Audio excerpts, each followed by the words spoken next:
Subscribe and share my channel Sudarsana. నమస్కారం. శ్రీదేవి భాగవతం కథలను తెలుసుకుందాం. శ్రీమాత్రే నమః. శ్రీ గురుభ్యో నమః. శ్రీమద్దేవి భాగవతము 7వ స్కందము. జగదంబ యొక్క దుర్గా, శతాక్షి, శాకంభరి నామముల చరిత్ర. మహాగౌరి, మహాలక్ష్మి అంతర్ధానమగుట. మరలా ప్రకటితమైన గాథ. సిద్ధపీఠముల వర్ణన. శ్వేతాశ్వతర శాఖాధ్యాయ మహాపురుషులు శృతి యందు ఈ విషయమును స్పష్టం చేశారు. ధ్యాన జపముల తరువాత ఆ పురుషులు తమ గుణములతో అందరి ఎదుట వ్యక్తము కాని పరమదివ్య శక్తియగు భగవతి జగదంబను దర్శనం చేసుకున్నారు. అందువలన జన్మ సాఫల్యమునకు సమగ్రముగా ప్రయత్నించి భగవతి భువనేశ్వరీదేవి ధ్యానమునందు తత్పరులు కావలేను. భయము, భక్తి, లజ్జ, ప్రేమ ఏ కారణము చేతనైనను ఈ కార్యమునందు నిమగ్నము కావలెను. అన్నిటి మీద ఆసక్తిని తొలగించుకొని మనస్సును, హృదయమును శాంతపరిచి ధ్యానమునందు లీనము కావలెను. వేదాంతము దీనిని స్పష్టముగా ప్రకటించును. ఏదో ఒక నెపముతో నిదురిస్తూ, కూర్చుంటూ, నడుస్తున్న సమయముననైనను భగవతిని నిరంతరము కీర్తించవలెను. అట్టివాడు సంసార బంధము నుండి ముక్తుడగును. ఇందులో సందేహము లేదు. కనుక రాజా, నీవు చక్కగా ప్రయత్నశీలుడవై భగవతి మహేశ్వరిని ఉపాసింపుము. భగవతి పరాశక్తి విరాట్ స్వరూప, సూత్రరూప, అంతర్యామి రూప, సచ్చిదానంద బ్రహ్మరూపముతో వెలుసిల్లుచున్నది. అంతఃకరణము శుద్ధమగుటతోడనే సోపానక్రమముతో ఆ దేవిని ఆరాధింపుము. భగవతి జగదంబ జగత్తు యొక్క కపటములతో తృప్తి వహించదు. భగవతి యందు చిత్తము లీనము చేయు విధమునే ఆరాధనయని చెప్తారు. రాజా, సూర్యచంద్ర వంశములందు ఉత్పన్నములైన భగవతి పరాశక్తి ఉపాసకులు పరమధార్మికులు, మనస్వినులగు రాజులు ఉన్నారు. వారి పరమపావనమైన చరిత్ర యశస్సును, ధర్మమును, బుద్ధిని, పుణ్యమును ప్రసాదించును. నేను దీనినంతయు వర్ణించితిని. దీని తరువాత నీవు 2వ ప్రసంగమును దేనిని వినగోరుచున్నావు? జనమేజయుడు చెప్తున్నాడు. మహాముని, 3వ స్కందమున 6వ అధ్యాయమునందు ఈ ప్రసంగము ఉంది. మణిద్వీప నివాసినియగు భగవతి జగదంబ గౌరీ, లక్ష్మీ సరస్వతులను ప్రకటించెను. వారిని క్రమముగా శంకరుని, విష్ణుదేవుని బ్రహ్మచెంత ఉండుటకు ఆజ్ఞాపించెను. గౌరీ హిమాలయునకు, అట్లే దక్ష ప్రజాపతికి పుత్రికగా జన్మించెనని, అట్లే మహాలక్ష్మి క్షీరసాగరమునందు ఉద్భవించెనని చెప్తారు. మరి మూల ప్రకృతియగు జగదంబచే ఆవిర్భవింపబడిన ఈ దేవీమణులు ఇతరుల పుత్రికలు ఎలా అయ్యారు? మునివర, ఈ రహస్యమును కృపతో తెలపండి. వ్యాసుడు చెప్తున్నాడు. రాజా వినుము. నేను ఈ పరమాద్భుత రహస్యమును తెలిపెదను.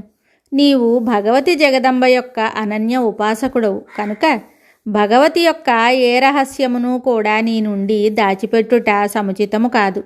రాజా, భగవతి జగదంబ 3 దేవీమణులను 3 దేవతల చెంత నుండి ఏర్పాటు చేశాను.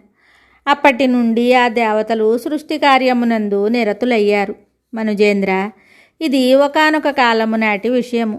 హాలాహలులను పేరుతో ప్రసిద్ధి చెందిన అనేక దైత్యులు పుట్టారు. వారు అపార బల సంపన్నులు. క్షణములోనే త్రిలోకములపై విజయాన్ని పొందారు.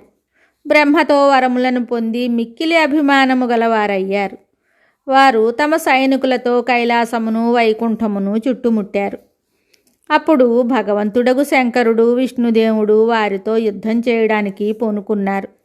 చాలా కాలము వరకు మిగులు తీవ్రముగా యుద్ధము జరుగుతూనే ఉండెను. దేవదానవుల సైన్యములందు హాహాకారములు వ్యాపించెను. అధికముగా ప్రయత్నించిన మీదట భగవంతుడగు శంకరుడు, విష్ణుదేవుడు ఆ దానవులను సంహరించుటయందు సఫలమొందారు. రాజా, మహాశక్తి ప్రభావము వలననే వారు ఆ దానవులను వధించారు. కానీ శక్తిని అవహేళన చేయసాగారు. అప్పుడు మహాగౌరి, మహాలక్ష్మి ఇరువురికి నవ్వొచ్చింది. దానివలన మహానుభావులకు ఆ ఇరువురు దేవతలు శక్తులను తిరస్కరించారు. అప్పుడు లీలగా అదే క్షణమున గౌరీ, మహాలక్ష్మి ఇరువురు మహాశక్తులు శంకర్ని, విష్ణువు నుండి వేరయి అంతర్ధానమయ్యారు. శక్తులు తొలగిపోగా ఆ ఇరువురు దేవతలు శక్తిరహితులు తేజోవిహీనులై వికలులయ్యారు. అప్పుడు బ్రహ్మ చింతితుడై ధైర్యమును కోల్పోయాడు. వ్యాకులతకు లోనై కళ్ళు మూసుకుని ధ్యానం చేశాడు. ఇది పరాశక్తిని పరిత్యజించటం వలన కలిగిన పరిణామమే అని అతనికి అర్థమయ్యింది.